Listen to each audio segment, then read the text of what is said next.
নমস্কার দর্শক, সংবাদ আবির্ভাবের গুরুত্বপূর্ণ সংবাদে আপনাদের সকলকে স্বাগত। আমরা প্রত্যেক দিনের মতন আজকেও একটি বিশেষ এবং গুরুত্বপূর্ণ সংবাদ আপনাদের সামনে তুলে ধরব। দর্শক, আজকে ঢাকাতে কিন্তু সুর নরম করলেন না ভারতের বিদেশ সচিব। এটা কিন্তু একটা গুরুত্বপূর্ণ নিউজ। এই মুহূর্তের সব থেকে বড় খবর, যে খবরটা হচ্ছে ঢাকাতেও কিন্তু সুর নরম করলেন না ভারতের বিদেশ সচিব। হিন্দুদের নিয়েও দিলেন স্পষ্ট বার্তা।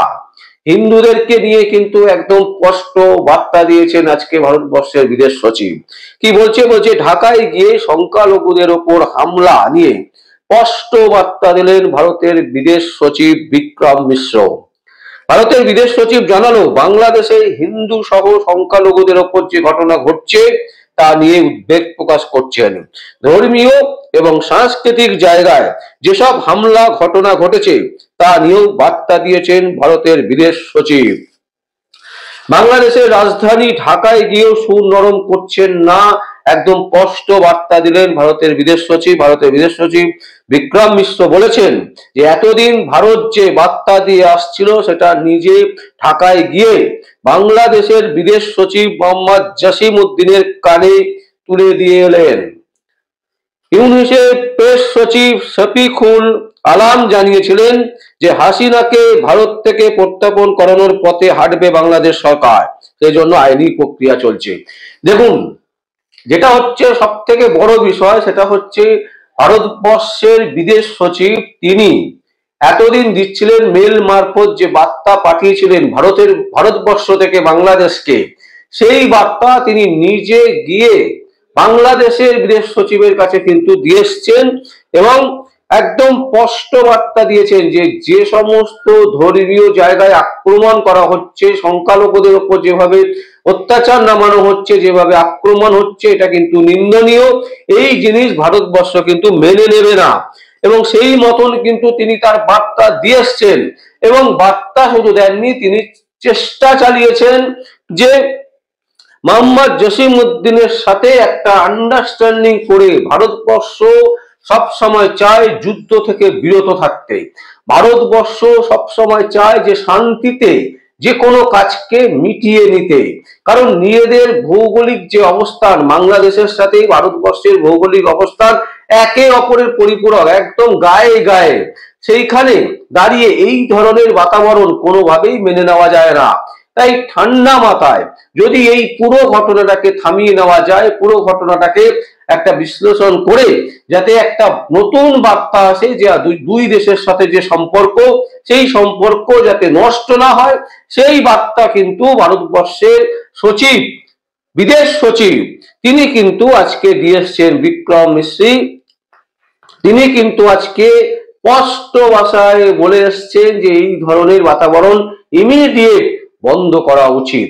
এবং দুপক্ষের যে বৈঠক, সেই বৈঠক কিন্তু অনেকটাই কার্যকারী হয়েছে বলে মনে করছেন ভারতবর্ষের বিদেশ সচিব বিক্রম মিশ্রি।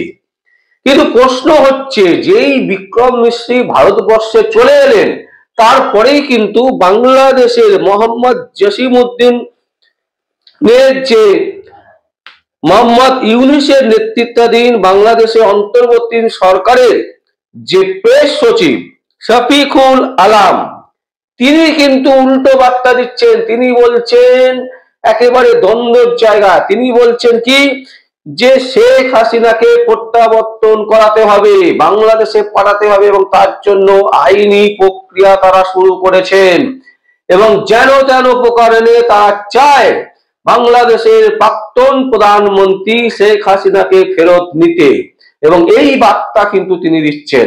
অথচ আজকে বাংলাদেশের যে বৈঠক, সেই বৈঠকে কিন্তু এই ধরনের আলোচনা হয়নি। তারা কিন্তু দুপক্ষই কিন্তু একে অপরের সাথে হাত মিলিয়েছেন এবং বলেছেন যে আমরা এটাকে ইমিডিয়েট বেসিস দেখছি এবং মোহাম্মদ ইউনুসের নেতৃত্বাধীন বাংলাদেশের অন্তর্বর্তীকালীন যে সরকার চলছে, সেই সরকার অবিলম্বে একটা বড় পদক্ষেপ নেবে এবং সেই পদক্ষেপের জন্য তারা তৈরি হচ্ছেন। তারা কোনোভাবেই শান্তিকে বিঘ্ন করতে দেবেন না। এই বার্তা কিন্তু দিয়েছিল বাংলাদেশের সচিব, বিদেশ সচিব, বাংলাদেশের বিদেশ সচিব মোহাম্মদ জসিমউদ্দিন এই বার্তাই কিন্তু দিয়েছিলেন। কিন্তু ভারতবর্ষের বিদেশ সচিব যখন বাংলাদেশ থেকে চলে এলো, তারপরেই কিন্তু আমরা যেটা দেখতে পাচ্ছি একটা উল্টো সুর। সেই সুরটা দিচ্ছেন কে? মোহাম্মদ ইউনূসের নেতৃত্বাধীন বাংলাদেশের অন্তর্বর্তীকালীন সরকারের ইউনূসের প্রেস সচিব শফিকুল আলম। তিনি কিন্তু জানাচ্ছেন যে শেখ হাসিনাকে ভারত থেকে প্রত্যাবর্তন করানোর পথে হাঁটবে বাংলাদেশ সরকার, সেই জন্য আইনি প্রক্রিয়া চলছে।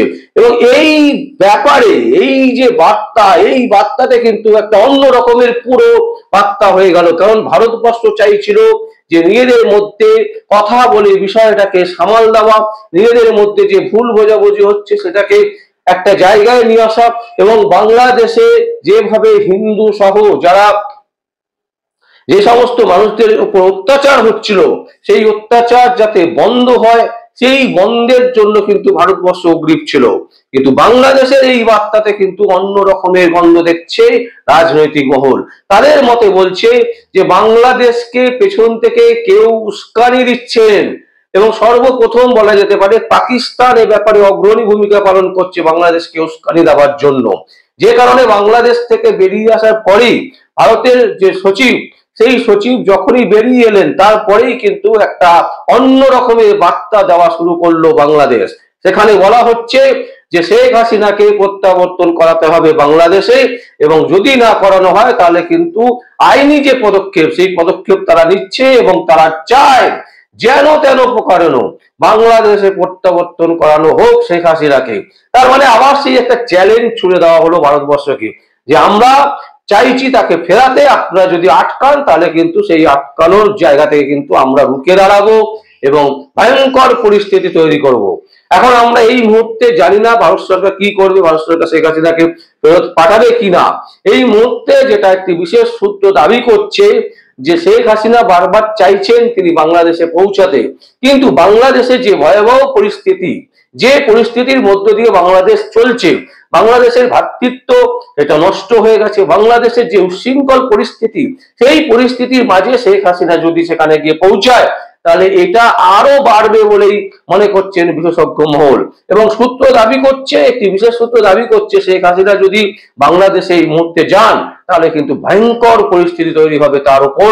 শুধু তার উপর নয়, পুরো দেশটাতে একটা যে লড়াইয়ের বার্তা, বিশৃঙ্খলতার বার্তা, যেভাবে মানুষকে পেটানো হচ্ছে, মানুষকে মারা হচ্ছে, সেই বার্তা এটা কিন্তু আরো বেড়ে যাবে। যেটা ওনারা বলছেন যে শেখ হাসিনাকে ফেরত পাঠাতে হবে এবং ফেরত না পাঠালে আইনি প্রক্রিয়া শুরু করবে, তার মানে কি একটা জিহাদি ব্যাপার স্যাপার চলছে, একটা জিহাদি, একটা মুসলিমদের একটা মৌলবাদী সংস্থা, মৌলবাদী ধর্ম, যারা মুসলিমের কঠোর মুসলিম, তারা কিন্তু ভারতবর্ষের সাথে কোন রকম সমঝোতা চাইছে না, যার ফলে তাদের কাছ থেকে কিন্তু এই ধরনের বাক্য আমরা দেখতে পাচ্ছি। আমরা দেখেছি এর আগে ভারতবর্ষের পতাকার উপরে দাঁড়িয়ে এখানকার কলেজের ছাত্রছাত্রীরা কলেজে প্রবেশ করছেন। আমরা দেখেছি হিন্দুদের মন্দির, ইস্কন মন্দির সমস্ত ভাঙচুর করা হচ্ছে, একের পর এক মন্দির ভাঙচুর হয়েছে, একের পর এক হিন্দু মেয়েদেরকে, হিন্দু ছেলেদেরকে তাদেরকে মারা হচ্ছে, বহু হিন্দু মহিলাদেরকে ডেকে এনে ধর্ষণ করা হচ্ছে, তাদেরকে জোর জবরদস্তি তুলে এনে রেপ করা হচ্ছে, এই ঘটনাও কিন্তু সামনে এসছে। সুতরাং ভারতবর্ষ কিন্তু একের পর এক বার্তা দিচ্ছে, এবং সেখানে ভারতবর্ষের বিদেশ সচিব গিয়ে সামনে গিয়ে বার্তা দিয়ে আসছেন। এরপর যদি বাংলাদেশ মনে করে যে তারা শুনবে না, তাহলে কিন্তু পরিস্থিতি ভয়ঙ্কর হবে। এবং ভারতবর্ষের যেভাবে সেনারা আছে, যত সেনা আছে ভারতবর্ষের, যত অস্ত্র আছে ভারতবর্ষের, যত যা যা যুদ্ধ করতে লাগে, যুদ্ধ জাহাজ থেকে শুরু করে, যুদ্ধ বিমান থেকে শুরু করে, সমস্ত কিছু দিক থেকে কিন্তু, সৈন্যর দিক থেকে শুরু করে সমস্ত দিক থেকে কিন্তু ভারতবর্ষ অনেক এগিয়ে। সুতরাং বাংলাদেশ যদি মনে করে যে তারা লড়াইতে যাবে, তাহলে কিন্তু দুদিনও সময় লাগবে না ভারতবর্ষকে বাংলাদেশকে দখল করতে। কিন্তু এখন পর্যন্ত আমাদের কাছে যে সূত্র যেটা দাবি করছে, ভারতবর্ষ কখনোই চাইছে না হামলা হোক, বা ভারতবর্ষ কখনোই চাইছে না বাংলাদেশকে দখল করতে, তারা চাইছে যাতে দু দেশের সম্পর্ক মজবুত হোক, দু দেশের সম্পর্ক যেভাবে নষ্ট হচ্ছে সেটা যাতে ইমিডিয়েট রোখা যায়, সেই দিকেই কিন্তু ভারতবর্ষ তাকিয়ে আছে। দর্শক, আমরা আজকে এই মুহূর্তে সব থেকে বড় খবর, দু দেশের মধ্যে মুখ্য সচিবের যে আলোচনা, বিদেশ সচিবের সঙ্গে যে আলোচনা, সেই আলোচনা কিন্তু ভারতবর্ষের বিদেশ সচিব কিন্তু বলছেন যে ফলপ্রসূ হয়েছে, কিন্তু বাংলাদেশের যে বার্তা তারপরে এলো, সেই বার্তাতে কিন্তু অন্যরকমই গন্ধ পাচ্ছে রাজনৈতিক মহল। দর্শক, আপনাদের যদি কিছু বলার থাকে, আপনাদের যদি কোনো বক্তব্য থাকে, আপনারা অবশ্যই কমেন্ট বক্সে কমেন্ট করবেন। আর দেখতে থাকুন পরবর্তী সংবাদ আবির্ভাবে। আমার নাম বিশ্বজিৎ পাল, সংবাদ আবির্ভাবের জন্য।